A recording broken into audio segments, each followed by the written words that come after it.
Hello guys, welcome to my channel. இந்த channel நம்ம என்ன பார்க்க போகிறோம் அப்படின்னா, அர்ஜுனனுக்கும் கிருஷ்ணருக்கும் ஒரு வரம் கிடைக்குது. அது எங்கேருந்து கிடைக்குது, யாரால் கிடைக்குது அப்படிங்கிறத பார்க்க போகிறோம். 12 வருஷம் வனவாசம் முடிச்சுட்டு அர்ஜுனன் இந்திரபிரஸ்தாக்கு வர்றாரு. அங்கே பாண்டவர்கள் எல்லாருமே ரொம்ப நல்லா ஆட்சி செஞ்சிட்ருக்காங்க. அப்போ ஒரு சமயம் அர்ஜுனனும் கிருஷ்ணனும் உட்கார்ந்து பேசிகிட்ருக்காங்க. அப்போ அர்ஜுனன் என்ன சொல்கிறாரு அப்படின்னா, கிருஷ்ணர்கிட்ட ரொம்ப வெக்கையாக இருக்குது, அதனால் நம்ம யமுனா நதியில் போய் கொஞ்ச நேரம் குளிச்சுட்டு வரலாம் அப்படிங்கிற மாதிரி சொல்கிறாரு. கூடவும் நம்மளோட நண்பர்கள் எல்லாரையும் அழைச்சிட்டு போகலாம் அப்படின்னு சொல்கிறாரு. கிருஷ்ணனும் சரி அப்படின்னு சொல்கிறாரு. அர்ஜுனன், கிருஷ்ணன், அவங்களுடைய நண்பர்கள் எல்லாருமே யமுனை நதி கரையில் குளிக்கிறதுக்காக போகிறாங்க. அவங்க எங்கெங்கே போய் குளிக்கணுமோ அவங்க எல்லாருமே தனியாக பிரிஞ்சு போயிடுறாங்க. கிருஷ்ணனும் அர்ஜுனரும் மட்டும் அவங்க ஒரு இடத்துக்கு போகிறாங்க. அவங்க குளிச்சுட்டு பேசிகிட்ருக்காங்க. அப்போ தூரத்தில் ஒரு பிராமணர் வர்றாரு. பிராமணரை பார்த்தா அவரோட முகத்தில் ஒரு பிரகாசமான ஒளி தெரியுது, பின்னாடியும் ஒளி தெரியுது. அவரை பார்த்தா சாதாரணமான ஒரு பிராமணராக இவங்க 2 பேருக்கும் தெரியலை. அவர் ஒரு கடவுளாக தான் இருக்கணும் அப்படிங்கிற மாதிரி இவங்க 2 பேருக்குமே தெரிய வருது. அந்த பிராமணர் இவங்கள நோக்கி தான் வர்றாரு. அவங்கள பார்த்ததுக்கப்புறம் கிருஷ்ணனும் அர்ஜுனனும் அவங்க அந்த பிராமணரை வணங்கிட்டு, நீங்கள் யார் அப்படிங்கிற மாதிரி கேட்குறாங்க. அதுக்கு அந்த பிராமணர் என்ன சொல்கிறாரு அப்படின்னா, நான் ஒரு பிராமணன் தான், நான் சாதாரண பிராமணன் கிடையாது, எனக்கு ரொம்ப பசிக்குது, என்னோட பசியை உங்கள் 2 பேரால் போக்க முடியுமா? என்னுடைய பசி சாதாரண மனிதர்களுடைய பசி மாதிரி கிடையாது. என்னை நீங்கள் முழுசாக என்னோட பசி ஆறணும் அப்படின்னா எனக்கு நிறைய வேணும் அப்படிங்கிற மாதிரி அந்த பிராமணர் கேட்குறாரு. அதுக்கு அர்ஜுனனும் கிருஷ்ணரும் என்ன சொல்கிறாங்க அப்படின்னா, உங்களோட பசி எங்களால் தீர்க்க முடியும், உங்களுக்கு என்ன வேணும் அப்படின்னு சொல்லுங்க அப்படிங்கிற மாதிரி அந்த பிராமணர்கிட்ட கேட்குறாங்க. அதுக்கு அவர் என்ன சொல்கிறாரு அப்படின்னா, நான் அக்னி பகவான், எனக்கு என்னோட பசி என்ன அப்படின்னா, இந்த காண்டவா அப்படிங்கிற இந்த முழு காடையுமே நான் சாப்பிட்ணுன்னு நினைக்கிறேன் அப்படிங்கிற மாதிரி அவர் சொல்கிறாரு. உங்கள் 2 பேர்கிட்ட ரொம்ப சக்திகள் இருக்குது அப்படிங்கிறது உங்கள் 2 பேரை பார்த்தாலே எனக்கு தெரியுது, உங்களால் எனக்கு உதவி பண்ண முடியும்னு நினைக்கிறேன் அப்படின்னு அவர் சொல்கிறாரு. அதுக்கப்புறம் அர்ஜுனனும் கிருஷ்ணனும் கேட்குறாங்க அந்த பிராமணர்கிட்ட, உங்களுக்கு நாங்கள் எப்படி உதவி பண்ணணும்னு சொல்லுங்கள் அப்படிங்கிற மாதிரி கேட்குறாங்க. அதுக்கு அக்னி பகவான் என்ன சொல்கிறாரு அப்படின்னா, இந்த காடு ஒரு நாகதேவனுடைய கையில் இருக்குது, அவரோட பேர் தாக்சகா, அவரோட கையில் தான் இருக்குது. நான் என்னோட அக்னியை இந்த காடு ஃபுல்லாக பரப்பி இங்கே இருக்கிற எல்லாத்தையும் சாப்பிடும்போது அந்த தாக்சகாவுடைய நண்பரான இந்திரன் என்ன பண்ணுறாரு அப்படின்னா, மழையை பெய்ய வைக்கிறாரு, இந்த காடை அழிக்க விடாமல். என்னோட பசியும் அதனால் தீர மாட்டேங்குது. இந்திரனை எதிர்த்து என்னால் சண்டை போட முடியலை. உங்கள் 2 பேரால் இந்திரனை எதிர்த்து சண்டை போட முடியும் அப்படின்னா நீங்கள் எனக்கு கண்டிப்பாக உதவி பண்ணலாம் அப்படிங்கிற மாதிரி அக்னி பகவான் சொல்கிறாரு. இந்த காடை நான் முழுசாக சாப்பிட்ணும் அப்படின்னா அதை என்னால் பண்ண முடியலை. ஏன்னா நான் இந்த காடு ஃபுல்லாக தீயாக பரவி சாப்பிடும்போது மேலேருந்து இந்திர பகவான் என்ன பண்ணுறாரு அப்படின்னா, மழையை பெய்ய வைக்கிறாரு, என்னை தடுத்துடுறாரு, இந்த காடை சாப்பிட விடாமல் அப்படிங்கிற மாதிரி அக்னி பகவான் சொல்கிறாரு. அதை கேட்டு கிருஷ்ணனும் அர்ஜுனனும் எங்களால் கண்டிப்பாக உங்களுக்கு உதவி பண்ண முடியும் அப்படிங்கிற மாதிரி சொல்கிறாங்க.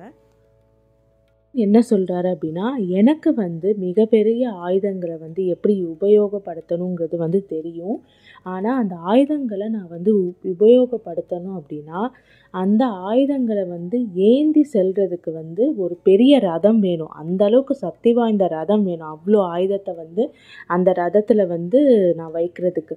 அது மட்டும் இல்லாமல் என்கிட்ட இருக்க வில்லை வச்சு அவ்வளோ அம்புகளை என்னால் விட முடியாது, அவ்வளோ அம்புகளை விடுற அளவுக்கு சக்தி வாய்ந்த வில் எனக்கு வேணும் அப்படிங்கிற மாதிரி அர்ஜுனன் சொல்கிறாரு. அது மட்டும் இல்லாமல் நிறைய அம்புகளை நான் வைக்கிறதுக்கு எனக்கு ஒரு பையுமே வந்து வேணும் அப்படிங்கிற மாதிரி வந்து அர்ஜுனன் வந்து கேட்குறாரு. இது எல்லாமே உங்களால் தர முடியுமா அப்படின்னு சொல்லிட்டு அக்னி பகவான்கிட்ட வந்து கேட்குறாரு. அது மட்டும் இல்லாமல் கிருஷ்ணர் வந்து அவருடைய வீரத்தை வந்து எல்லார்கிட்டே வந்து காட்டுறதுக்கு அவருக்கு வந்து ஒரு சக்கரம் வேணும், சுதர்சன சக்கரம் வேணும் அப்படிங்கிற மாதிரி வந்து அர்ஜுனன் வந்து கேட்குறாரு. உடனே வந்து அக்னி பகவான் வந்து என்னால் உங்களுக்கு இதெல்லாமே வந்து கொடுக்க முடியும் அப்படின்னு சொல்லிட்டு வருண பகவானை வேண்டுறாரு அக்னி பகவான். அக்னி பகவான் வந்து வருண பகவானை வேண்டதுக்கப்புறம் வருண பகவான் வந்து அவர் முன்னாடி வந்து நிற்கிறாரு. அவர்கிட்ட வந்து அக்னி பகவான் என்ன சொல்கிறாரு அப்படின்னா, உங்களுக்கு பேரரசரான சோமா வந்து கொடுத்த ரதம் வந்து எனக்கு வேணும் அப்படிங்கிற மாதிரி வந்து கேட்குறாரு. அதுக்கு வந்து வருண பகவான் வந்து கொடுத்துட்றாரு. அது மட்டும் இல்லாமல் சக்தி வாய்ந்த வந்து வில்லான வந்து காண்டீவம் வேணும் அப்படிங்கிற மாதிரி வந்து அக்னி பகவான் வந்து கேட்குறாரு. அதையுமே வந்து என்ன பண்ணுறாரு அப்படின்னா வருண பகவான் வந்து கொடுத்துட்றாரு. அதுக்கப்புறம் சுதர்சன சக்கரத்தையும் வந்து கேட்குறாரு. அதுவும் வந்து வருண பகவான் வந்து அக்னி பகவானுக்கு வந்து கொடுத்துட்றாரு. நம்ம வந்து மகாபாரத போரில் பார்த்தோம் அப்படின்னா அர்ஜுனன் வந்து ஒரு ரதத்தில் வந்து இருப்பார். அந்த ரதத்தை வந்து ஓட்டுறது வந்து கிருஷ்ணர். அந்த ரதத்தில் வந்து ஒரு கொடி இருக்கும். அந்த கொடியில் வந்து ஹனுமான் தான் வந்து இருப்பார். ஆக்சுவலி வந்து இந்த கதையில் வந்து அந்த ரதத்தை வந்து அக்னி பகவான் தான் அர்ஜுனனுக்கு வந்து பரிசளிக்கிறாரு. அந்த ரதத்தில் தான் அர்ஜுனன் வந்து போர் பண்ணுறாரு மகாபாரத யுத்தத்தில். இப்போ வந்து அக்னி பகவான் வந்து அர்ஜுனனுக்கு வந்து காண்டீவத்தை வந்து கொடுத்துட்றாரு. காண்டீவ வில்லை வந்து கொடுத்துட்றாரு. நிறைய அம்புகளை வந்து வைக்கிறதுக்கு வந்து ஒரு பையும் வந்து கொடுத்துட்றாரு. அதுக்கப்புறம் இந்த ரதத்தையுமே வந்து கொடுத்துட்றாரு. அது எல்லாமே சுமந்து செல்றதுக்கு ஒரு ரதத்தையும் வந்து கொடுத்துட்றாரு. அதுக்கப்புறம் கிருஷ்ணருக்கு வந்து ஒரு சுதர்சன சக்கரத்தை வந்து கொடுத்துட்றாரு. அவர் வந்து என்ன சொல்கிறாரு அப்படின்னா, இந்த சக்கரத்தை நீங்கள் வந்து யாரை வேணாலும் அந்த சக்கரத்தை வச்சு நீங்கள் அழிக்கலாம். நீங்கள் இந்த சக்கரத்தை ஒரு வாட்டி வந்து சுழற்றி விட்டீங்க அப்படின்னா அது வந்து உங்களோட எதிரியை வந்து அழிச்சிட்டு திரும்ப உங்ககிட்டயே திரும்ப வந்துடும் அப்படிங்கிற மாதிரி வந்து அக்னி பகவான் வந்து சொல்கிறாரு. இது வந்து உலகத்திலே மிகப்பெரிய சக்தி வாய்ந்த ஒரு ஆயுதம் இந்த சுதர்சன சக்கரம் அப்படின்னு சொல்லிட்டு அது வந்து கிருஷ்ணருக்கு வந்து கொடுத்துட்றாரு. கிருஷ்ணர் 2 பேருக்குமே வந்து இப்போ பெரிய வரம் வந்து கிடச்சிருது. அவங்க வந்து என்ன சொல்கிறாங்க அப்படின்னா அக்னி பகவான் கிட்ட, இப்போ இந்த காடை வந்து நீங்கள் வந்து எவ்வளோ வேணால் சாப்பிடுங்க, நாங்கள் வந்து பார்த்துக்குறோம் இந்திரனை அப்படிங்கிற மாதிரி வந்து சொல்கிறாங்க. இப்போ அக்னி பகவான் வந்து அக்னியாக மாறி இந்த காடை வந்து சாப்பிட வந்து ஆரம்பிக்கிறாரு. அதை பார்த்து வந்து இந்திரனுக்கு வந்து தெரிய வருது இந்த காடை வந்து அழிஞ்சிட்ருக்குன்னு. ஏன்னா அந்த புகை வந்து மேலே வந்து இந்திரலோகம் வரைக்கும் வந்து பரவுது, அந்த அக்னி பகவானோட புகை. அதை பார்த்து தேவர்கள் எல்லாருமே வந்து பயப்படுறாங்க. என்ன இந்த அக்னி பகவான் எவ்வளோ உயிரினங்களை வந்து கொல்றாரு, இப்படி சாப்பிட்டுருக்காரு அப்படிங்கிற மாதிரி வந்து அவங்க வந்து சொல்கிறாங்க. உடனே வந்து இந்திரன் வந்து என்ன பண்ணுறாரு அப்படின்னா நிறைய மேகங்களை வந்து விடுறாரு. அந்த மேகத்துலேருந்து நிறைய வந்து மழை வந்து பெஞ்சிட்ருக்கு. ஆனால் அந்த மழை வந்து கீழே விழுகிறதுக்குள்ளே நம்மளோட அர்ஜுனன் என்ன பண்ணுறாரு அப்படின்னா நிறைய வில்களை வந்து விடுறாரு. அந்த வில் எல்லாமே வந்து அந்த மலைகளை எல்லாம் வந்து கீழே விடுறதுக்கு முன்னாடியே வந்து நடுவில் வந்து தடுத்துருது. ஒரு பக்கம் வந்து இந்திரன் வந்து மழை வந்து பெய்ய வைக்கிறதுக்கு வந்து ட்ரை பண்ணிகிட்டே வந்து இருக்கார். இன்னொரு பக்கம் வந்து அர்ஜுனன் வந்து அதை வந்து தடுத்துட்ருக்காரு. இன்னொரு பக்கம் வந்து கிருஷ்ணர் என்ன பண்ணுறாரு அப்படின்னா அக்னி பகவான் போகிற வழியில் ஏதாச்சும் ஒரு ராட்சசர்கள் வர்றாங்க, இல்லாட்டி வந்து அவரை தடுக்க வேறு யாராச்சும் வர்றாங்க அப்படின்னா அவங்க எல்லாரையும் வந்து சுதர்சன சக்கரத்தை விட்டு எல்லாத்தையும் வந்து அழிச்சிட்டே வர்றாரு கிருஷ்ணர். அதனால் வந்து இதை வந்து பார்த்துட்டு பொறுக்க முடியல. அவர் வந்து என்ன பண்ணுறாரு அப்படின்னா மற்ற தேவர்கள் எல்லாரையும் வந்து கூட்டிட்டு கீழே வந்து அக்னி பகவானையும் அர்ஜுனனையும் கிருஷ்ணனையும் பார்க்கறதுக்கு வர்றாரு. அப்போ வந்து அர்ஜுனனும் கிருஷ்ணரும் வந்து இந்திரனை நோக்கி வந்து சண்டை போட்டுட்ருக்காங்க. அவங்க ரெண்டு பேரையும் வந்து இந்திரனால் வந்து சமாளிக்க முடியலை. அப்போ மேலேருந்து ஒரு அசிரீரி வந்து கேட்குது இந்திரனுக்கு. என்ன அப்படின்னா இவங்க 2 பேரையும் வந்து உன்னால் வந்து ஜெயிக்க முடியாது, நீ மேலேயே திரும்ப இந்திரலோகத்துக்கே திரும்ப போயிட அப்படிங்கிற மாதிரி வந்து ஒரு அசிரீரி வந்து கேட்குது. அதை கேட்டதுக்கப்புறம் இந்திரன் வந்து திரும்ப வந்து போயிடுறாரு. இந்திரன் வந்து ஒரு பெரிய மலையே வந்து கீழே வந்து அவங்கள நோக்கி வந்து விடுறாரு. ஆனால் அர்ஜுனன் வந்து அந்த மலையுமே வந்து குட்டி குட்டி கற்களாக வந்து சுக்கு நூறாக வந்து உடைச்சிடுறாரு. அப்போ வந்து இந்திரனுடைய நண்பரான வந்து தாக்சகா வந்து அங்கே இல்லை. அவருடைய பையனான அஸ்வசேனா மட்டும்தான் இருக்கார். அஸ்வசேனாவை எப்படியாச்சும் காப்பாற்றணுங்கிறதுக்காக இந்திரன் என்ன பண்ணுறாரு அப்படின்னா ஒரு பெரிய சூறாவளி காற்றை வந்து கீழே அனுப்புகிறாரு. அந்த சூறாவளி காற்றனால வந்து அர்ஜுனன் வந்து ஒரு நிமிஷம் வந்து சுயநினைவு இல்லாமல் வந்து மயங்கி கீழே விழுந்துறாரு. அந்த சமயம் வந்து இந்திரன் வந்து அவருடைய நண்பருடைய பெயரான அஸ்வசேனாவை வந்து காப்பாற்றிடுறாரு. இந்திர தேவரும் வந்து கிருஷ்ணனும் அர்ஜுனனும் வந்து சண்டை போட்டே இருக்காங்க. இந்திரனால் இவங்க 2 பேரையும் வந்து சமாளிக்கவே முடியலை. அப்போ வந்து மேலே வந்து ஒரு அசிரீரி கேட்குது இந்திரனுக்கு, இந்த மாதிரி இவங்க 2 பேரையும் வந்து உன்னால் ஜெயிக்க முடியாது, நீ வந்து மற்ற தேவர்களோட திரும்ப இந்திரலோகத்துக்கே வந்துட அப்படிங்கிற மாதிரி வந்து ஒரு அசிரீரி கேட்குது.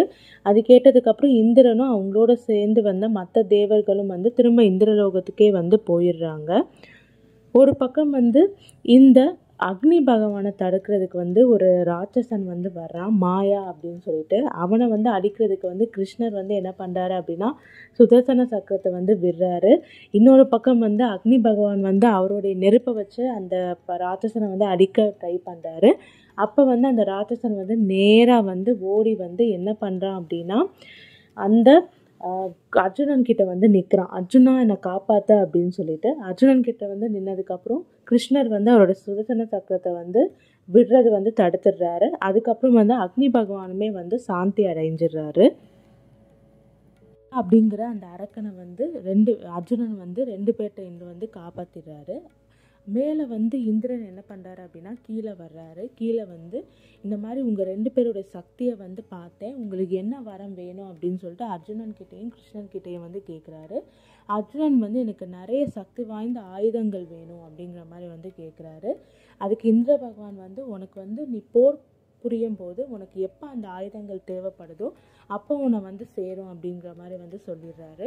கிருஷ்ணர் வந்து கிருஷ்ணர்கிட்ட வந்து கேட்குறாரு உங்களுக்கு என்ன வரம் வேணும்னு.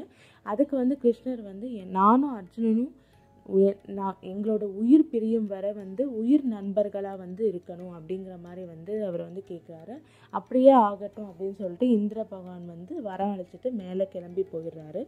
இன்னொரு பக்கம் வந்து அக்னி பகவானோட பசி வந்து ஃபுல்லாக வந்து அடங்கிடுச்சு. அவரும் வந்து 2 பேரையும் வாழ்த்துட்டு நீங்கள் இப்போ உங்கள் வழியில் போகலான்னு சொல்லிட்டு அவர் வந்து திரும்ப போயிடுறாரு. அர்ஜுனன், கிருஷ்ணன் மற்றும் அந்த ராட்சசன் மாயா 3 பேருமே வந்து ஒரு மரத்தடியில் உட்காந்து பேசிகிட்ருக்காங்க. மாயா வந்து அர்ஜுனன் கிட்ட வந்து என்ன சொல்கிறாரு அப்படின்னா நீங்கள் வந்து கிருஷ்ணர்கிட்ட இருந்தும் அக்னி பகவான்கிட்ட இருந்தும் என்னை காப்பாற்றிட்டீங்க, உங்களுக்கு ஏதாச்சும் நான் செஞ்சே ஆகணும் அப்படிங்கிற மாதிரி வந்து அர்ஜுனன் கிட்ட வந்து கேட்குறாரு. அதுக்கு வந்து அர்ஜுனன் வந்து வேணும்னா கிருஷ்ணர்கிட்ட வந்து ஏதாச்சும் வேணுமான்னு கேளு, அவரோடைய இஷ்டமே என்னோட இஷ்டம் அப்படின்னு வந்து சொல்கிறான் அர்ஜுனன். அதுக்கப்புறம் வந்து கிருஷ்ணர்கிட்ட வந்து கேட்குறாரு. கிருஷ்ணர் என்ன பண்ணுறாரு அப்படின்னா இந்த உலகத்திலே வந்து ஒரு மிக சிறந்த மாளிகையை வந்து எனக்காக வந்து நீ யுதிஷ்டனுக்கு வந்து அமைச்சு தரணும், இந்த மாதிரி ஒரு மாளிகை வந்து இந்த உலகத்தில் யாருமே கட்டியிருக்கக்கூடாது, அந்த மாதிரி ஒரு மாளிகை கட்டித்தரணும் அப்படிங்கிற மாதிரி வந்து அவர் கேட்குறாரு. அந்த ராட்சசன் மாயாவுமே வந்து என்ன சொல்கிறாரு அப்படின்னா நான் விஸ்வகர்மா தான், நான் வந்து ராட்சசர்களுக்கு வந்து மாளிகைகள் அரண்மனைகள் வந்து கட்டித்தரவன், அதான் வந்து என்னுடைய வேலை, கண்டிப்பாக என்னால் இதை பண்ண முடியும் அப்படிங்கிற மாதிரி வந்து அவர் வந்து சொல்கிறான். வந்து கட்டதுக்கு வந்து யுதிஷ்டனுமே வந்து ஒத்துக்கொள்கிறாரு. இப்போ வந்து அந்த ராட்சசன் மாயா வந்து அர்ஜுனன் கிட்ட வந்து என்ன சொல்கிறாரு அப்படின்னா நான் வந்து இமயமலையில் வந்து நிறைய அரிய கற்களை வந்து நான் வந்து சேகரித்து வச்சுருக்கேன், அந்த மாதிரி வந்து கற்கள் எங்கேயுமே வந்து கிடைக்காது, அது மட்டும் இல்லாமல் ஒரு பெரிய கதை வந்து என்கிட்ட இருக்குது, அது எல்லாமே வந்து நான் எடுத்துகிட்டு வர்றேன், இது மட்டும் இல்லாமல் ஒரு பெரிய சங்கு தேவதத்தா அப்படிங்கிற ஒரு பெரிய சங்கு வந்து என்கிட்ட இருக்குது, அது எல்லாமே வந்து அந்த இமயமலையில் வந்து நான் ஒரு இடத்துல வச்சுருக்கேன், இப்போவும் அதே இடத்துல இருந்துச்சு அப்படின்னா நான் அது எல்லாத்தையும் எடுத்துகிட்டு வரேன் அப்படிங்கிற மாதிரி வந்து அந்த ராட்சசன் வந்து சொல்கிறான். அதுக்கு வந்து அர்ஜுனன் வந்து சரி அப்படிங்கிற மாதிரி வந்து சொல்லிடுறாரு. அவர் வந்து அந்த ராட்சசன் வந்து இமயமலைக்கு போய் அந்த கதையை அந்த சங்கு அது மட்டும் இல்லாமல் பல அரிய கற்கள் எல்லாமே வந்து கொண்டு வர்றான். இப்போ வந்து அந்த கதையை வந்து பீமனுக்கு வந்து கொடுத்துட்றான். அந்த ராட்சசன் வந்து என்ன சொல்கிறான் அப்படின்னா, எப்படி உங்ககிட்ட காண்டீவம் அப்படிங்கிற ஒரு சக்தி வாய்ந்த ஒரு வில் இருக்கோ அதே மாதிரி இந்த கதையும் வந்து ஒரு சக்தி வாய்ந்த கதை. இது வந்து பீமன் கையில் இருக்கிற வரைக்கும் அவனை யாருமே வந்து அழிக்க முடியாது அப்படிங்கிற மாதிரி வந்து அந்த ராட்சசன் வந்து சொல்லிடுறான். இப்போ வந்து அந்த ராட்சசன் மாயா வந்து ஒரு மாளிகையை வந்து கட்ட ஆரம்பிக்கிறான். கொண்டு வந்து எல்லா கற்களையும் வந்து அவன் வச்சு பெரிய மாளிகை கட்டுறான். மாளிகைக்கு நடுவில் வந்து ஒரு குளத்தை வந்து அமைக்கிறான். அந்த குளத்துல வந்து நிறைய வந்து தாமரை பூக்கள், குட்டி குட்டி மீன்கள் எல்லாமே வந்து அவன் வந்து வைக்கிறான். அந்த பெரிய மாளிகையை வந்து பாதுகாக்கிறதுக்கு வந்து நிறைய ராட்சசர்களை வந்து வைக்கிறான். அந்த ராட்சசர்களோட பேர் வந்து கிங்காராஸ். அந்த மாளிகையை வந்து கட்டி முடிக்கிற வரைக்கும் இந்த ராட்சசர்கள் வந்து யாருமே வந்து உள்ளே வரவிடாமல் வந்து பார்த்துக்கிறாங்க. இந்த மாளிகையை வந்து 14 மாதத்தில் வந்து இந்த ராட்சசன் மாயா வந்து கட்டி முடிச்சிடுறான். இப்போ அந்த மாளிகையோட திறப்பு விழாவுக்கான ஒரு தேதி வந்து அமைச்சு எல்லாரையும் வந்து அழைக்கிறாரு யுதிஷ்டர். திறப்பு விழாவுக்கு வந்து விதுரர், பீஷ்மர், திருதராஷ்டிரர்னு சொல்லிட்டு எல்லாருமே வந்து வர்றாங்க. அங்கே வந்து நாரதருமே வந்து வர்றாரு. நாரதரை பார்த்ததுக்கப்புறம் யுதிஷ்டர் வந்து வணங்குறாரு நாரதர் வந்து அப்போ என்ன சொல்கிறாரு அப்படின்னா, ஒரு சமயம் வந்து உங்கள் தந்தை வந்து என்கிட்ட வந்து என்ன சொன்னார் அப்படின்னா, என்னுடைய பையனான யுதிஷ்டன் வந்து ஒரு பெரிய அரசர் ஆனதுக்கப்புறம் அவரை வந்து நீங்கள் ராஜசூய யாகத்தை வந்து செய்ய சொல்லுங்கள் அப்படிங்கிற மாதிரி வந்து சொன்னார். இப்போ வந்து அதுக்கான நேரம் வந்து வந்துருச்சு. நீங்கள் வந்து ஒரு பெரிய அரசர் ஆயிட்டீங்க. உலகத்துலேயுமே வந்து உங்களை மாதிரி ஒரு அரசர் வந்து யாருமே இல்லை. ஏன்னா மக்களுமே வந்து உங்களை விரும்புகிறாங்க. நீங்கள் வந்து நல்லா ஆட்சி செய்கிறீங்க. இப்போ வந்து நீங்கள் வந்து ராஜசூய யாகத்தை வந்து நீங்கள் செய்யலாம் அப்படிங்கிற மாதிரி வந்து நாரதர் வந்து சொல்கிறாரு. அதை கேட்டு மற்றவங்களுமே வந்து ஆமாம், தர்மர் வந்து அதுக்கு தகுதியான ஒரு ஆள் தான், யுதிஷ்டர் வந்து அதுக்கு தகுதியான ஒரு ஆள் தான் அப்படின்னு சொல்லிட்டு துரோணர், பீஷ்மர், விதுரர் எல்லாருமே வந்து சொல்கிறாங்க. ஆனால் வந்து தர்மருக்கு வந்து அதில் இஷ்டம் இல்லை. நான் வந்து அவ்வளோ பெரிய அரசன் இன்னும் ஆகலை அப்படிங்கிற மாதிரி வந்து அவர் வந்து நினைக்கிறாரு. இந்த ராஜசூய யாகம்ங்கிறது என்ன அப்படின்னா, இந்த உலகத்திலே வந்து யார் சக்தி வாய்ந்த அரசராக வந்து இருக்காங்களோ அவங்க செய்யக்கூடிய ஒரு யாகம் தான் வந்து இந்த ராஜசூய யாகம்ங்கிறது. அதை வந்து யுதிஷ்டனை வந்து செய்ய சொல்லி எல்லாருமே வந்து சொல்கிறாங்க. ஆனால் யுதிஷ்டனுக்கு வந்து என்ன தோணுது அப்படின்னா, நான் ஒரு வாட்டி கிருஷ்ணரை வந்து கேட்கணும் அப்படிங்கிற மாதிரி வந்து கிருஷ்ணருக்கு வந்து செய்தி அனுப்புகிறாரு யுதிஷ்டன். அந்த செய்தி வந்து கிருஷ்ணரை போய் சேருது. கிருஷ்ணர் என்ன சொல்ல போகிறாரு அப்படிங்கிறத வந்து நம்ம அடுத்த சாப்டரில் தான் வந்து பார்க்க போகிறோம். சாப்டரில் வந்து நம்ம என்ன பார்த்தோம் அப்படின்னா, அர்ஜுனனுக்கும் கிருஷ்ணனுக்கும் என்ன வரம் கிடைக்குது அப்படிங்கிறத பார்த்தோம். அது மட்டும் இல்லாமல் தர்மருக்கு வந்து ராஜசூய யாகத்தை வந்து செய்ய சொல்லி எல்லாருமே வந்து சொல்கிறாங்க. அதை வந்து அவர் கிருஷ்ணருக்கு வந்து அனுப்பிவிடுறாரு அந்த செய்தியை. அதுக்கு கிருஷ்ணர் என்ன சொல்ல போகிறாரு அப்படிங்கிறதான் வந்து அடுத்த சாப்டரில் வந்து பார்க்க போகிறோம். தொடர்ந்து மகாபாரத கதையை கேட்குறதுக்கு என்னோடய சேனல் லைக் பண்ணுங்கள், கமெண்ட் பண்ணுங்கள், சப்ஸ்கிரைப் பண்ணுங்கள்.